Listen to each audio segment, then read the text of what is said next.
రాసుకున్నారు, చెప్పండి ఎవరన్నా. Assertive. ఆయన చెప్పిన ఫ్రేజ్ కావాలి నాకు. Assertive behavior. Quality.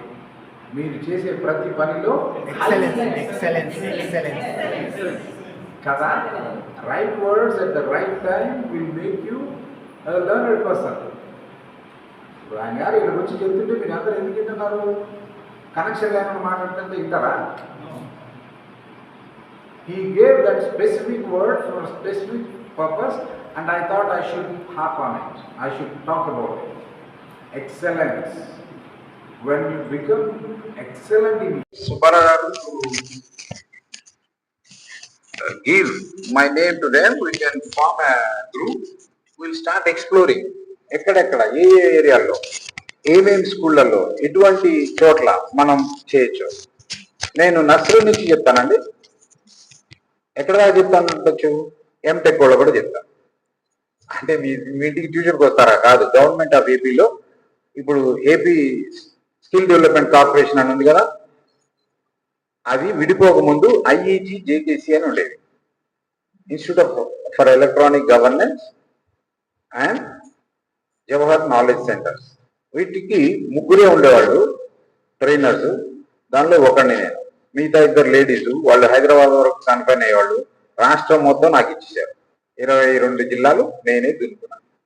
I know the scene situation in every place in engineering colleges. మరి ఇంజనీరింగ్ కాలేజెస్ చూసేసి ఇంగ్లీష్ లో పేరెంట్స్ ఏంటో అంటున్నావేంటయా? ప్రాబ్లం అక్కడ ఉంది. ఫౌండేషన్ లో ప్రాబ్లం ఉంటే ఫస్ట్ ఫ్లోర్ ఎట్టుంటారా? రిపేర్ ఎక్కడ చేయాలి? ఫౌండేషన్ లో చేయాలి. So I realise that and I started working on how to repair at foundation level. And I had to write this book. Sir ఎందుకని? ఉన్న పుస్తకాలు వాడుకోవచ్చు కదా. ఈ సీన్కి సరిపోయేది ఇంతవాటికి ఎవరు ఆలోచించలేదు. నేనేమంటానంటే, పొద్దున్నే మదర్తో ఎక్కువ ఇంటరాక్ట్ అవుతారు పిల్లలు. బుజ్జి కన్నా ఏదైతే ఇది, నానా లే, బస్సు వస్తుంది, బస్సు టైం అవుతుంది, ఆటో టైం అవుతుంది, లేకపోతే నీకు లేట్ అవుతుంది. So right from the moment the child is woken up by the mother, all the sentences are here.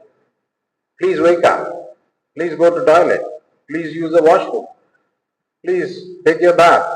Everything. కానీ ఈ చదివితే వచ్చేస్తాయా? డెఫినెట్గా వస్తాయి. డిఎస్సి అంటున్నారు. డిఎస్సి అంటున్నారు కదా అని, అంటే కొత్త గవర్నమెంట్ వచ్చినప్పుడు 5వ సంతకం ఏదో డిఎస్సి. అరే దీనికి ఇంత ఇంపార్టెన్స్ ఉందా అని దాన్ని చూడటం ఆలోచి పెట్టారు. There is too much of explanation. ప్రతి ఒక్కళ్ళు డూ ఎక్కడ వాడాలి, డస్ ఎక్కడ వాడాలి, డిడ్ ఎక్కడ వాడాలి చెప్తున్నారు. ఆలోచిస్తే అరే ఇక్కడ కూడా ఆపర్చునిటీ ఉంది. ఇప్పుడు జాగ్రత్తగా వినమ్మా, చాలా లోతైన విషయాలు చెప్తున్నాను. మా అమ్మ నిన్న వస్తాడు, మా అమ్మ నిన్న వస్తాడు అని ఎవరంటారు? హైదరాబాద్లో వాడేవాడిని ఎగ్జామ్, ఓల్డ్ సిటీలో. మా అమ్మ నిన్న వస్తాడు అని వాడు కరెక్ట్గా చెప్పారని నవ్వుకుంటుంటాడు. అరే నిన్నంటే మాకు తెలుగులో అయిపోయిందిరా, వస్తాడంటే ఫ్యూచర్ రా. అసలు వస్తాడు ఏంటిరా? That is possible only when you're not good at language. Grammar దాకా మెట్లు, 1వ అంతస్తులో ఉంటుంది గ్రామర్, కింద అంతస్తులోనే లిసనింగ్ స్పీకింగ్ రావాలి. ఇవి రాని వాళ్ళకి పరీక్ష క్వశ్చన్ చూసిన తర్వాత డూవా డస్ ఏదో చెప్పాడే అయినా, అరే నీ మొహం, ఐ డోంట్ డ్రింక్ మిల్క్ అనేది జనరల్ గా వచ్చేసినోడు డోంట్ పెట్టుకుంటాడు. హీ డజంట్ డ్రింక్ మిల్క్ అన్నవాడు డస్ చూస్ చేసుకుంటాడు. He didn't drink milk yesterday అని అలవాటు ఉన్నవాడు డిడెంట్ చూస్ చేసుకుంటాడు సిచ్యుయేషన్ బట్టి. అందరు నాలాగా చేస్తే ఎట్లా? ఇక్కడే మాజీ గురు హై స్కూల్లో చదివాను. ఇంగ్లీష్ టెస్ట్, మనకి ఇంగ్లీష్ రాదు, హ్యావ్ అని ఇచ్చాడు అక్కడ. దాన్ని ప్రాపర్ వర్క్ ఫామ్ లో పెట్టమన్నారు. 10 పైసలు తీశాను.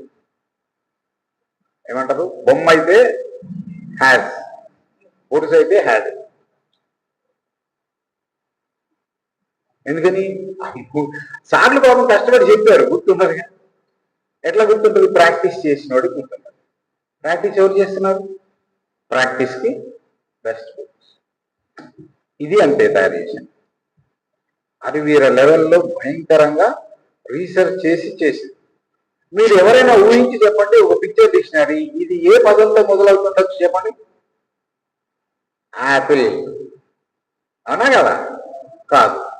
వేకప్ ఉంటుంది. నా బుక్లో ఫస్ట్ వర్డ్ వేకప్. పిల్లవాడితో అమ్మ ఏం మాట్లాడుతుందో తెల్లవాడుతుండగా అది ఫస్ట్ వర్డ్. అలాగే కామన్ యాక్షన్ వర్డ్స్ అన్ని అయిపోయిన తర్వాత ఇక Apple, banana, cell phone, computer, laptop, keyboard, input devices, output devices, not board 100 తీసుకుంటాం. అండ్ వర్బ్స్ తోనే మనం మాట్లాడతాం. వర్బ్ లేకుండా మాట్లాడలేదు ఎవరు. అందుకని second important aspect is that one. Verbs వచ్చిన వాళ్ళే సెంటెన్సెస్ చేస్తారు. ఫర్ ఎగ్జాంపుల్ వేకప్, దాన్ని సెంటెన్సెస్ ఎట్లా చేయండి?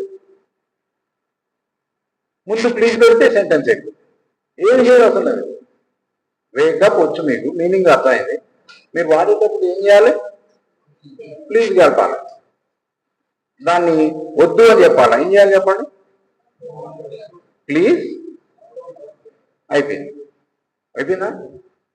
క్వశ్చన్ చేయాలి. అక్కడ డోంట్ లో డూ ఉంది, నాట్ ఉంది. డూని విడదీసి ముందు. And I'll take the verb read and make 6 types of sentences. The first one is positive sentences. Please read this book. Okay. The second one is negative sentences. Please don't read this book. If you want to make it a question, we have 2 types in questions, positive and negative. The positive question is, do you read this book? And the negative question is, don't you read this book? And the last 2 are question tags.